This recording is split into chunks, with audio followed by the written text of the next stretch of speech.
C'est une boutade qui date d'une trentaine d'années, histoire authentique en présence d'un Premier ministre français.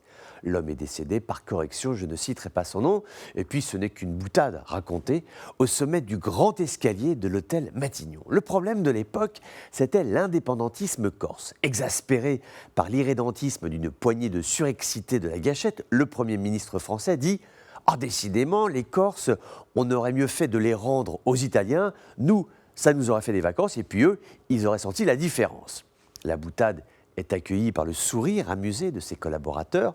Le Premier ministre français ajoute « Et nous pourrions ainsi en profiter pour rendre les Martiniquais aux Mexicains. » Nouveau sourire.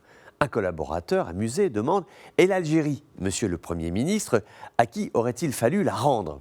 Il réfléchit et toujours sur le ton de l'humour, il dit « Non, l'Algérie, personne n'en voudrait, les Algériens eux-mêmes n'en veulent pas. » Cette anecdote, à laquelle il ne faut pas prêter de sens politique profond, n'en reste pas moins révélatrice d'une certaine perception française du dossier algérien, l'impossible travail de mémoire à faire ensemble et avec soi-même. La guerre, ça se fait à deux, la paix aussi. Or, les deux pays sont toujours à fleur de peau. Le président Macron a eu raison de dire hier qu'il faut s'attendre à de nouvelles crises politiques, car un point a évolué.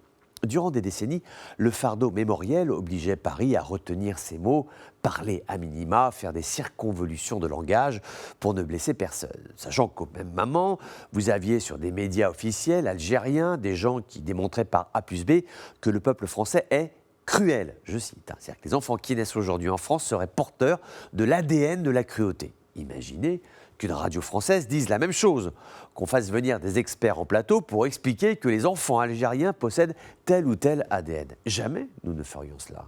La France n'a jamais insulté ce peuple, elle n'a jamais été injurieuse envers la personne du président Bouteflika et n'a jamais fait de remarques hasardeuses sur l'âge du chef d'état-major des armées. Pendant des années, il y a eu de la retenue. Et effectivement, c'est vrai, depuis quelques mois, la parole se libère en France. Le président Macron dit ce qu'il pense et avec les mots qui sont les siens. Ceci est vrai pour le dossier algérien comme il l'est pour le dossier malien.